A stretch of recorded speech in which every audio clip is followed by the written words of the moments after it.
Has anyone heard the word tailspin before? Has anyone used it? My life is in a tailspin, or this, that, or the other thing. Anyone ever been in a tailspin? Sometimes we see them coming, sometimes we don't see them coming. The derecho, correct, sister? Did you end up in a tailspin instantly? Many of us did. That's a prime example of a suddenly. And some tailspins come over time, or we see them coming. So has anyone ever been in one of those things in their life? Just once or multiple times possibly?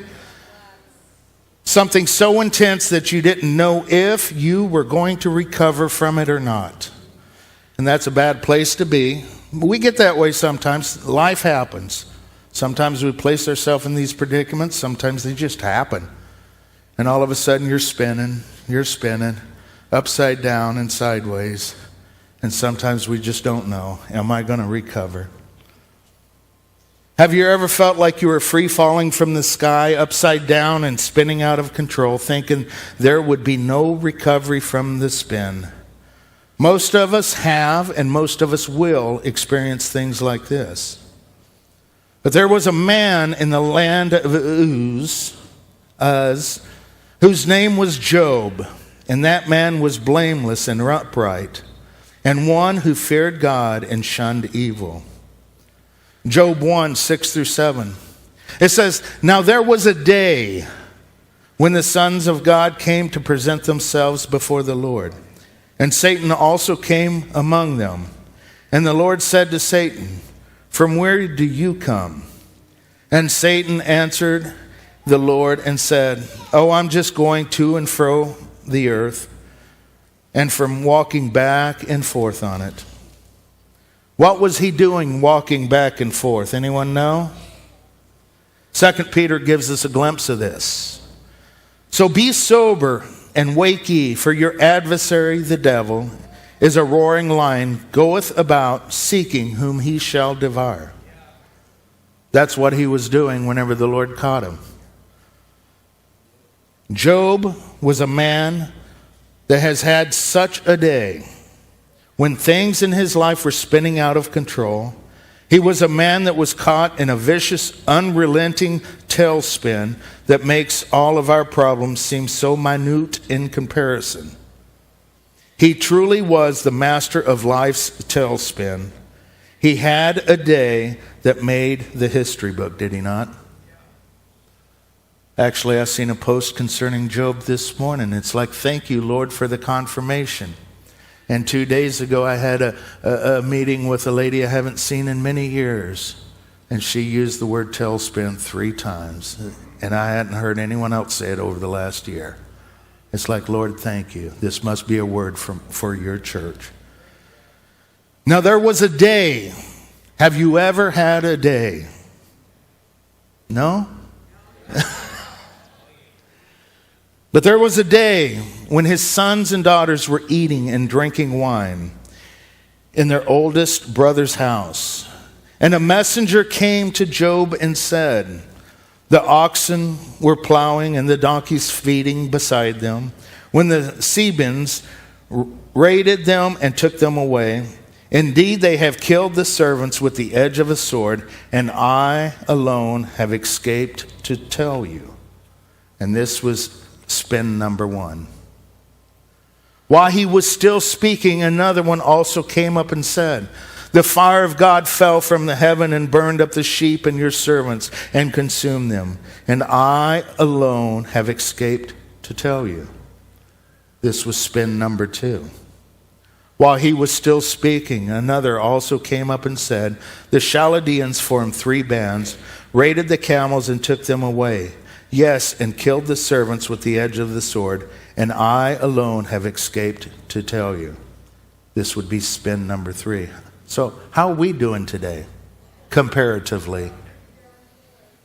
While he was still speaking, another one came and said, Your sons and daughters were eating and drinking wine in their oldest brother's house. And suddenly a great wind came from across the wilderness and struck the 4 corners of the house. And it fell on the young people, and they are dead. and I alone have escaped to tell you. Spin number 4. Then chapter 2 comes. Again, it says that there was a day that produced yet more spins in Job's life. He went on to receive many boils that was placed all over his body. So do we see how one thing turned into another? It was an escalation. It was a continuous spinning cycle that Job was caught in. A tailspin is a dangerous flight condition that can be impossible to recover from. And as we spoke earlier, sometimes we go through things in their life and it's like, Lord, am I going to escape this? Are we going to pull out? Are you going to pull me out? How do I get out of this mess? And that's a horrible place to be, isn't it, folks? But we've all probably experienced it at some point in our lives. But will it be the last time? That's the question this morning. Because if it was only a one-time event, you don't have to worry about it, and we don't even need to talk. But could there be more than one event that is coming or that we're now walking in? If it's one time and it's done and it's finished, we don't even need to speak. But I think we should always be prepared. What do you think? So what is a tailspin? Rapid descent of an aircraft in a steep spiral. An aircraft's diving descent combined with a rotation to become out of control. You might be saying, Pastor, you're talking about aviation, you're talking about planes and all that stuff, which I'm sure Tom appreciates. But the rest of you might be saying, why are we talking about? The plane is your life. View the plane as your life this morning, okay? View the plane as the church. View it as your family or whatever you need to view it as. But don't get caught up on the fact that we're talking a little bit about aviation. And yes, I did a little bit of research because I have no idea. You know, I researched and I watched some YouTube videos, so that must qualify me to go out and fly a plane. And probably YouTube, being how we believe everything that's on YouTube, and it gives us so much great wisdom, right? So this afternoon, I'm thinking I'm going to go rent an airplane. No, not really. We're not going to go there. There's already been enough scares and close calls over the last few months. But yes, there has been a little bit of research. So what causes a tailspin? We want to know this. Generally, it is the result of climbing the plane too steeply. The engine may not have sufficient power to pull the plane forward at a flying speed at this extreme climbing angle. The plane stalls and spins as a result. If everything was going normal, if the plane had plenty of thrust, there would be no stop, stall, or spin. The problem that most generally causes a tailspin is the lack of thrust to overcome the climb or elevation that is intended. There isn't enough power to continue propelling the craft. Do we ever run out of power? So whenever we're at an angle and we're trying to move forward in life, sometimes do we have enough power to continue the climb and to get to the destination? Or do we stall? Then what happens due to the lack of power, thrusting, is a plateau comes for a brief moment. Then immediately following the plateau comes an uncontrolled fall. Am I correct on this? You throw something up in the air, it's going to stop for a brief moment. That would be called a plateau. You don't want the plateau ever. Because the next thing that comes after the plateau is the drop. Anyone ever been on a roller coaster? You get up at the top, I can breathe, and then what happens? Right? The plateau was the comfortable spot, and then there was an immediate thrust downward. But the plateau doesn't last very long.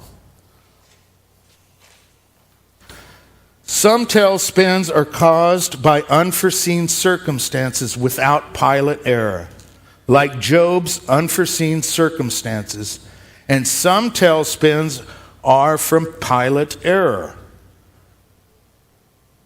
You know, there could have just been a clog in the engine somehow. It might have cut out just for a brief moment, and no one knows why, but it was not pilot error. Or perhaps the pilot forgot to put enough gas in his plane. Would that be pilot error? Yeah.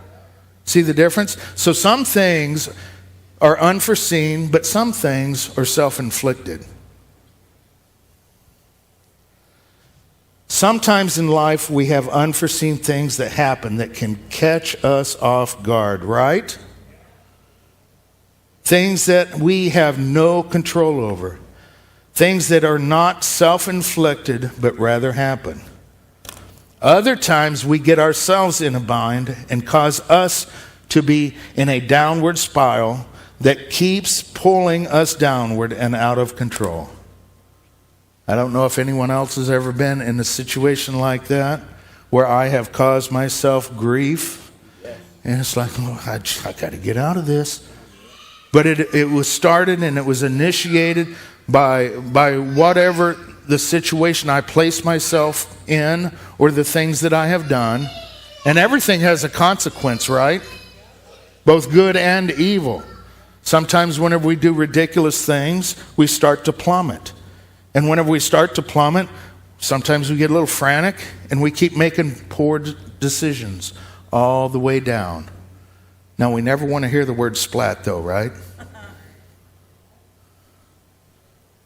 But sometimes we cause our own grief. So how do we recover from tailspins in our life?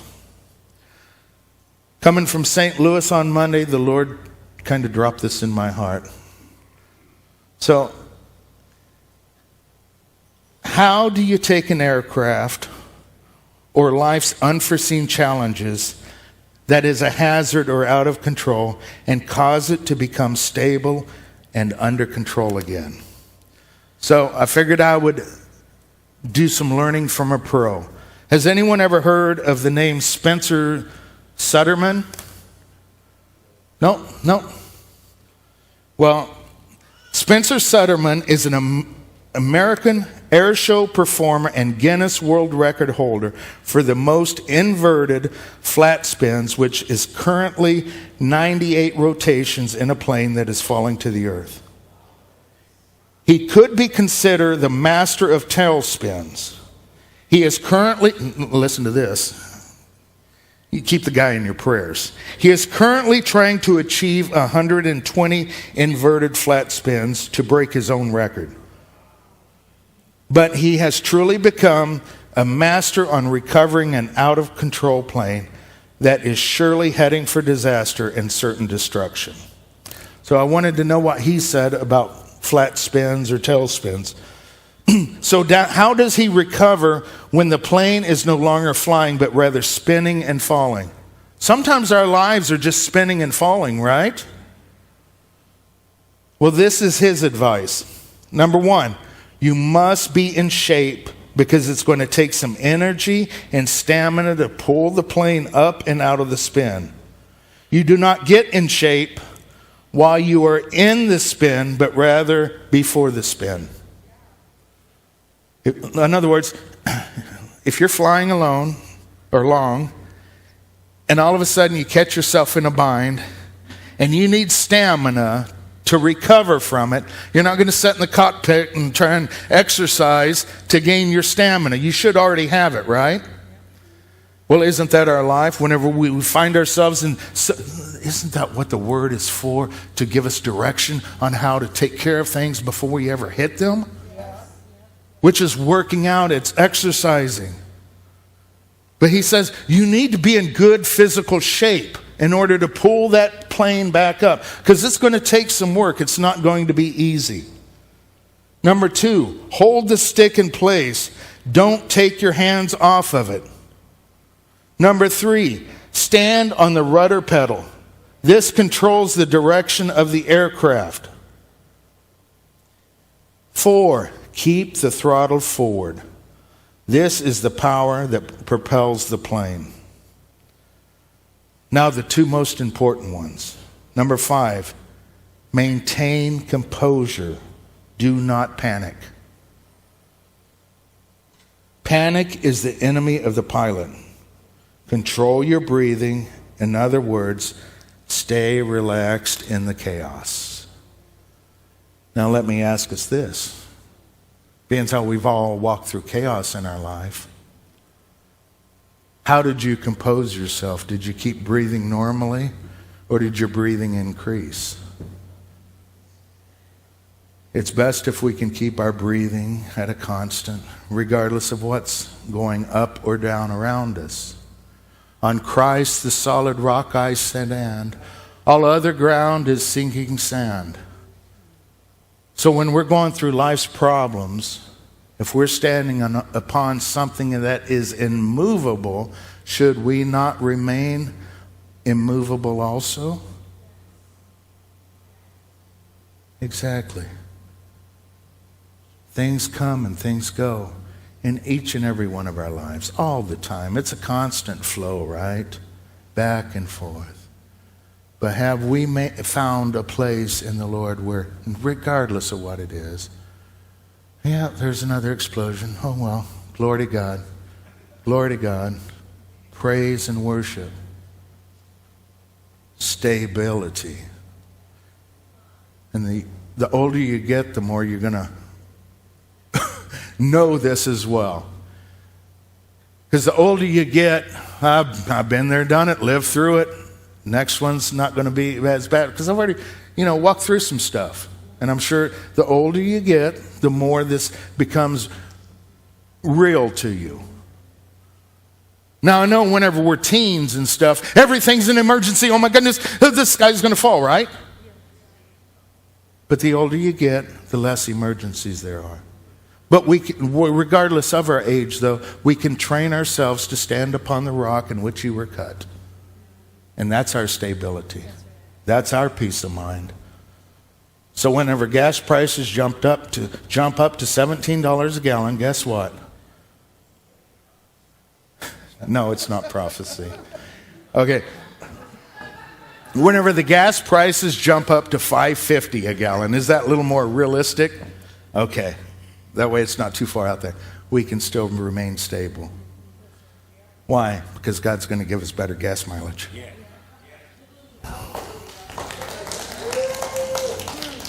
Really? Out of everything said, we get the clap on gas mileage. But we stay relaxed in chaos. And the world is looking at how we handle things in our life. If they see us yo-yoing up and down because things are moving, they can do that without Christ. Now, if we can remain stable, secure, regardless of what's going on, they're going to eyeball and say, something's weird about that, but I like it. I could use some of that peace. Number 6, another very, very important thing. Keep your eyes on the gauges always.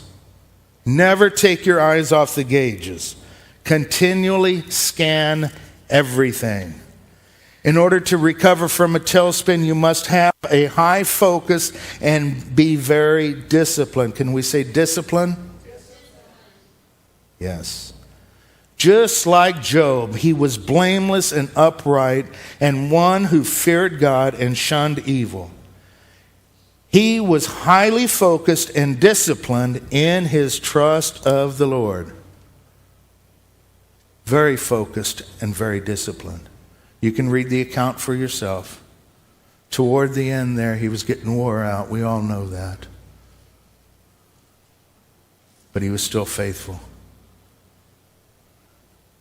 So he had stamina to endure the challenges that lay before him. When the day came, he held the stick in place. He held his focus on the Lord of life and provision. He kept his rudder. What's our rudder? Just out of curiosity. According to the word, what's a rudder? The rudder is actually mentioned. This thing. This is a rudder, according to James. But just think about that.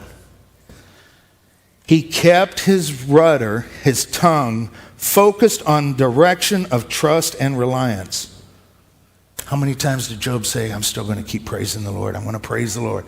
I'm praising the Lord. I'm trusting the Lord. I'm trusting the Lord. He kept his rudder straight. Can we keep our rudders straight? Just a few moments ago, a sister was basically telling me the same thing. Keep your rudder straight. Start speaking the right things over your life. Speak the right things over your life. Then watch your mental attitude change and shift. And then that will dissolve from your life. But keep the rudder straight. Keep the rudder straight. How many of us bring things upon ourselves whenever things are going disastrous? Oh, I don't know if I can make it through this. Well, if you're saying you don't know, then you probably don't know, which means that, oh my goodness, you just spoke. There's a chance that you won't.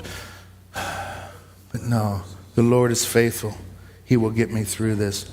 He goes before me and he is my rear guard. I do not even have to defend myself. He will. Speak life, speak life, speak life, even over ourselves. Keep the rudder straight. Job kept the throttle forward, his heart of gratitude and worship. He didn't panic. He kept his composure. And he held his stance that God was good regardless of the outcome of his situation and his trials. Trials will come and go in our lives, and there will be many. The key to weather the trials is to be prepared before they come. Anyone ever hear that statement of, an ounce of cure is worth an ounce of prevention is worth a pound of cure. There, we got it. But they're going to come. In James 1, 2 through 4, it says, consider it pure joy, my brothers and sisters, whenever you face trials of many kinds. I want to pause right there. It says trials. It doesn't say whenever you face a trial. Of many kinds. Because you know that the testing of your faith produces perseverance. Let perseverance finish its work so that you may be mature and complete, not lacking in anything. So how do we deal with the trials can determine the success of the next one. Are we mature and complete, lacking of anything for anything? So how we handle this particular trial today, whatever this trial is, can determine how well we go through the next trial. Just like this pilot, that I just mentioned earlier. He had to learn the stall. And something in his brain really liked it. But regardless. So he kept practicing it over and over and over. So it not only became like one inverted stall that he learned to do, but if he can do, like, what would we say, 98 at the same time, it's getting easier and easier for him. So if we can handle one upside down turn properly and come out of it praising the Lord, the next trial is not going to be as bad. It may be let me rephrase that. It may be as bad, but we may come through it smoother. That makes sense?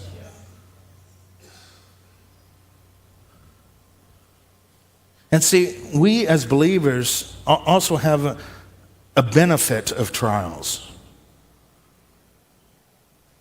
If we learn how to go through it just holding the Father's hand and walking through it, we always, every single time, come out at a better place. Every time. That's why trials come and they go, and it just doesn't matter.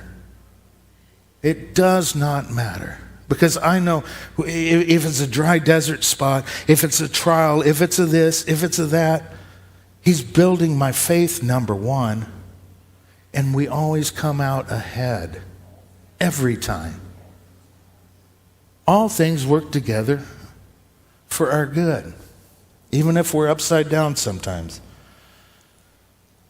The word hidden in our hearts is the best way to pull us out of our storms.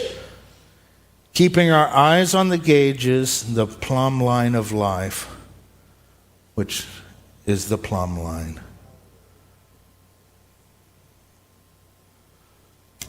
He who keeps his mind stayed on me will be kept in perfect peace.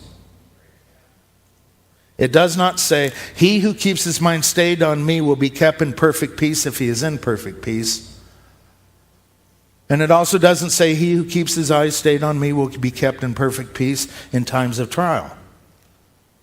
There is no restriction, whether we're already in peace or whether we're going through trial. If we have our eyes or our hearts fixed and stayed upon him according to the word. And I have to speak this over myself once in a while. Lord, your word says if I keep my eyes fixed on you, you're going to give perfect peace in this midst of chaos that I'm carrying around right now. That's what your word says. That's why we speak these over. We know his word and we speak it over ourselves. In storms and in spins, keeping our mind stayed on Jesus carries us up and out. There was a time, I remember this very vividly, there was a time whenever I asked the Lord, Lord, how long will I remain in this fire? And he said to me, does it matter? That's all he said. And I had to think about it. Does it matter? What he was saying is, if you're with me, it doesn't matter how long you're in the fire. It doesn't matter how long you're in the waves. It does not matter how long you're in the storm, as long as you're with me. Isn't it better to be with him in the storm than in this bright sunny day without him? So why do we complain where we're located as long as we're with him? That's the important thing. Look at Shadrach, Meshach, and Abednego. Their life was just going great.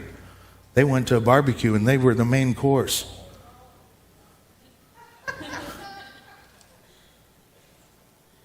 But the Lord was with them. And what were they doing? Dancing in the fire with him.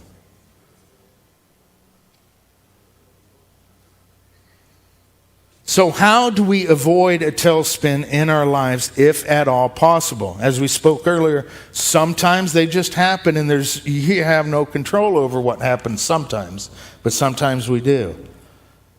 That's simple.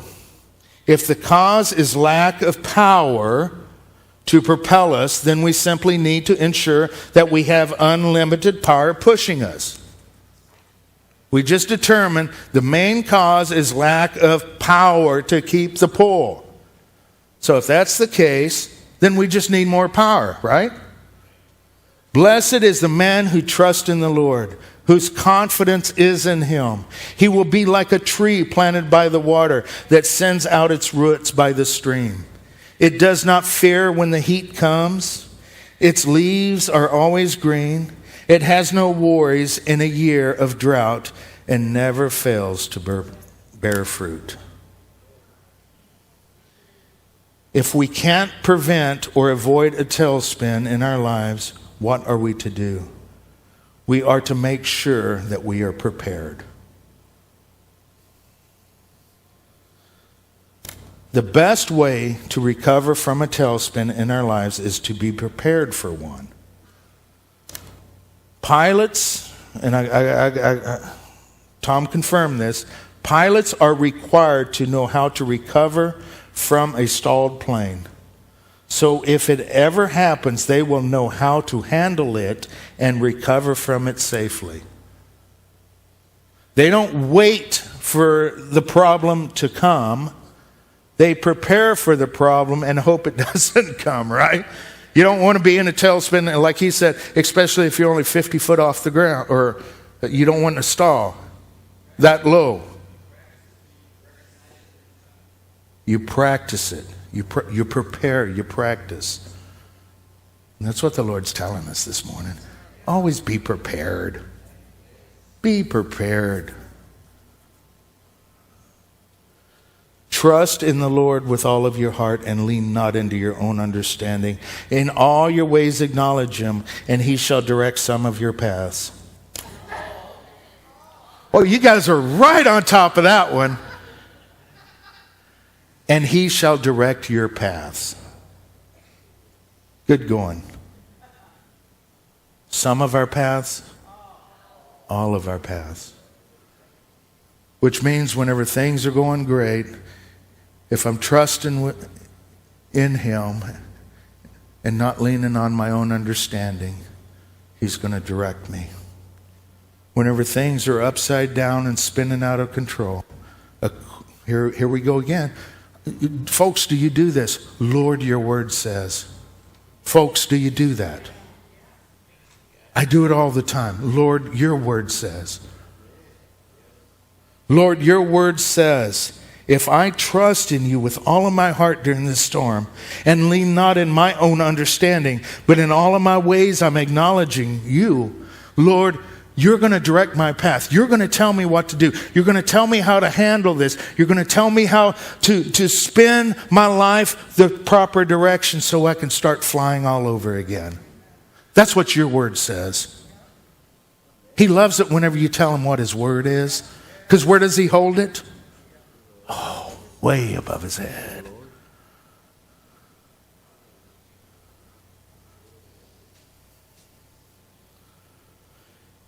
If you're waiting to trust the Lord and leaning not on your own understanding for life's trials and eruptions, you're already at a loss and behind the game.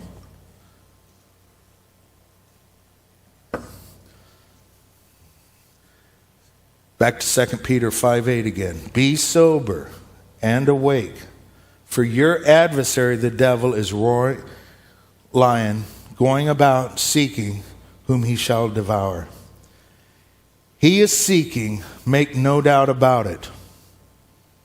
But he is not the only one that is seeking to and fro through the whole earth.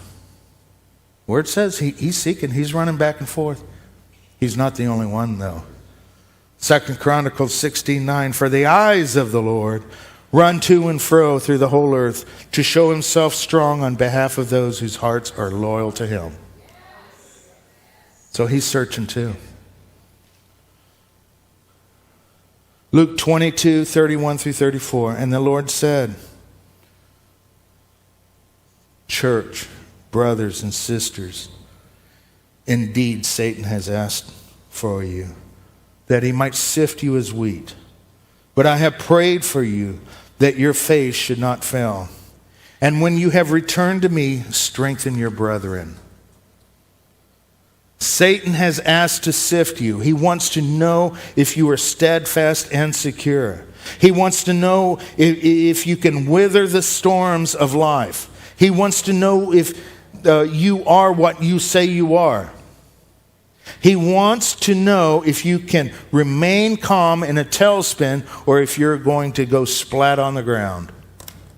He wants to know these things. He wants to take the church. He wants to take my brothers and sisters. He wants to take me. He wants to shift us. He wants to try to throw us off our game. He wants to get us upside down if he can. He wants to know how loyal we are to the Lord. Is our heart so set on the Lord that regardless of what's happening, we're like Job and we say, Lord, it doesn't matter. Even my life, none of this matters.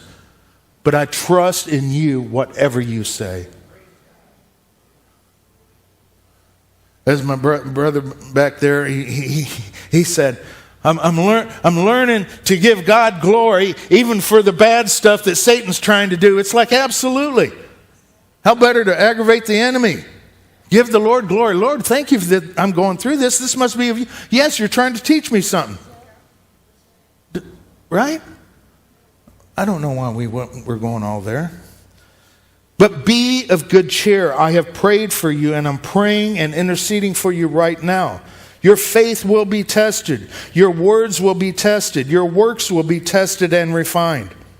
I am praying for you, church, that when all hell breaks out and you seem to be at an unrecoverable tailspin, that you remember to focus on the gauges before you, that you remain calm and steadfast in what you have been taught. Sifting is happening. But I thought this was interesting in that scripture. The very end. And when you have returned to me, strengthen your brethren. And after your sifting, after your trial, after your tailspin, when you are finally done looking at you, when you are truly ready to serve me, it says, then strengthen your brothers and sisters. Satan's asked to sift you. I'm praying for you. And whenever all this is done, whenever you can focus, what I want you to do is I want you to go strengthen your brothers and sisters. It seemed a little out of place. I cut that this morning. It's like, whoa, he must have just wrote it this morning or something. You ever do that? I've never seen that. But it says, after this whole mess, after you've done basically shunning the enemy, whenever you're done with that mess, and you've recovered from your tailspin, go strengthen your brothers and sisters.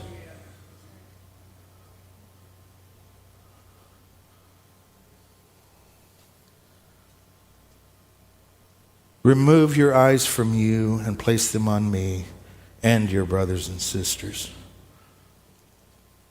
Question: are we in a tailspin?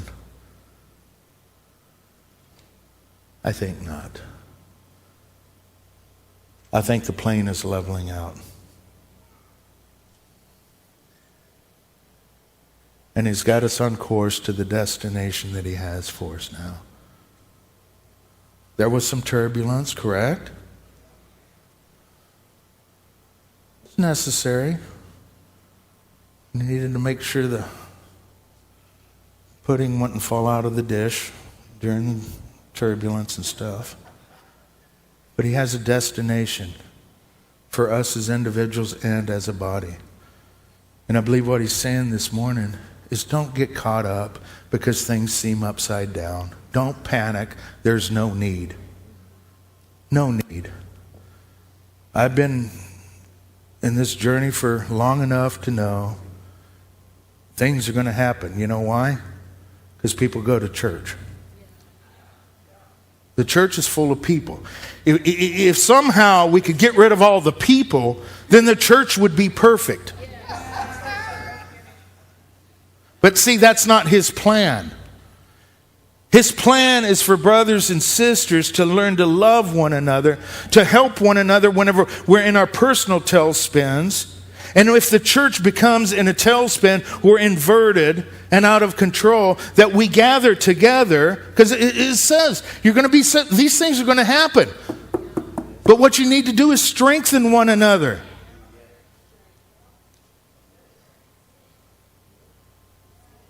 Because once we come out of all this, we're in a different place. And he has somewhere he wants us to go. Man, my goodness, what hasn't come across us over the last month? I could write a book on that. But you know the doors that he's opening in this city for us, his church, not just this body, but the church in Cedar Rapids. How have you heard the report that he's tearing down walls? He's saving souls. He's healing people. He's opening up the ears of the deaf. Have you heard that report? Or are we keeping our eyes focused on this little turbulence that we've been feeling? We ain't got time to be cooped up in our own little chicken coops. We need to get out. We need to love one another. We need to show the world who we are in Christ. Because a lot hinges on it, my sister said this week. A lot is hinging on what happens here. You might say, well, that's pretty arrogant. Listen, folks, we are special to his heart. That's not arrogance. He has called this body for some reason. I don't even know the full detail or the scope. But his heart is here. very unique mix of folks, if you look around. Very unique. But he has a heart here. And he's opening up doors the enemy doesn't like. He's opening up many doors. A lot is hinging on our pursuit of love and unity in Jesus. We are part of something much bigger than the me concept. We are part of something much bigger than the we concept. This body is an example, a ringing testimony of God's glory reigning over this city. A testimony of God's favor, faithfulness, and his never-ending or decaying love and compassion. A testimony of the only God of restoration and completeness. I believe that. This house does represent restoration. From the gravel underneath the concrete to the peak on the top. Restoration.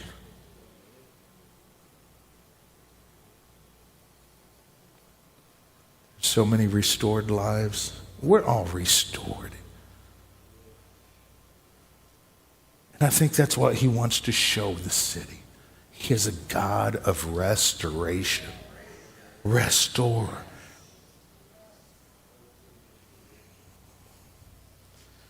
This city is hinging on our relationship and unity with one another. It's not about us. It's not about this house, folks. Sometimes we just need to be done with ourselves and see the big picture. The big picture is there's so many that needs to know how we truly feel and love one another.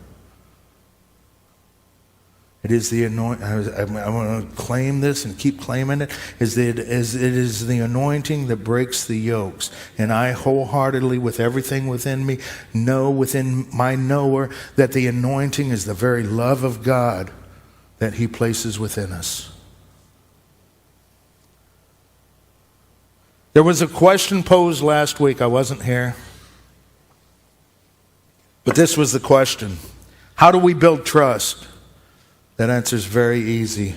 Trust is developed through relationship, and relationship is built through invested time.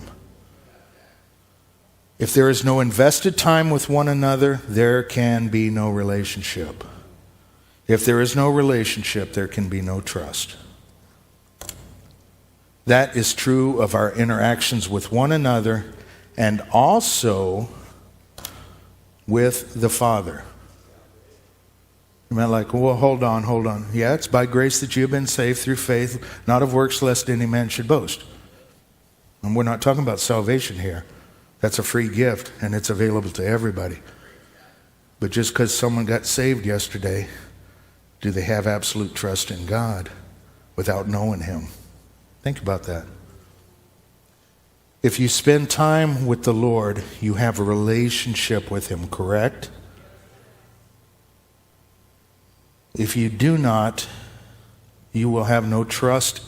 If you have no relationship with him, you will have no trust with him. Right?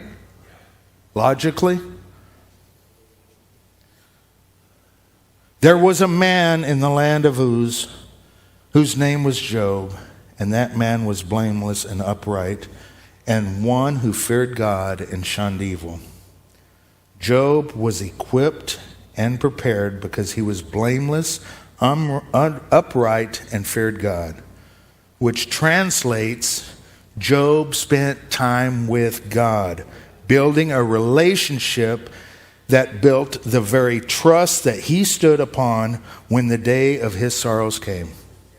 If he would not have had a relationship with the Lord, he would not have had trust in the Lord, and he would have turned his back and walked away, especially whenever his wife said, you might as well just curse God and die. But he had a relationship, and he knew that he could trust God. I'm still in this. Don't underestimate the value of relationship. with each other, and most importantly, the Lord. Relationship is everything in this walk. This walk and calling is not about our gifts, talents, skills, ministries, or titles. It is about our relationships with both God and one another, to include the lost. If we have no relationship, and we're not a relationship type of people, your gifts, talents, skills, calling, ministry, and talents, everything is garbage. It's nothing. Actually, I think that's kind of biblical. You're nothing more than a clinging symbol, the word says, without love. What is love? Relationship. That would preach. So let us not get sideways, upside down, or cattywampus when various trials come, but rather maintain the course as our hands are welded to the plow and the sword. Amen. Don't get caught in the tailspin. Amen.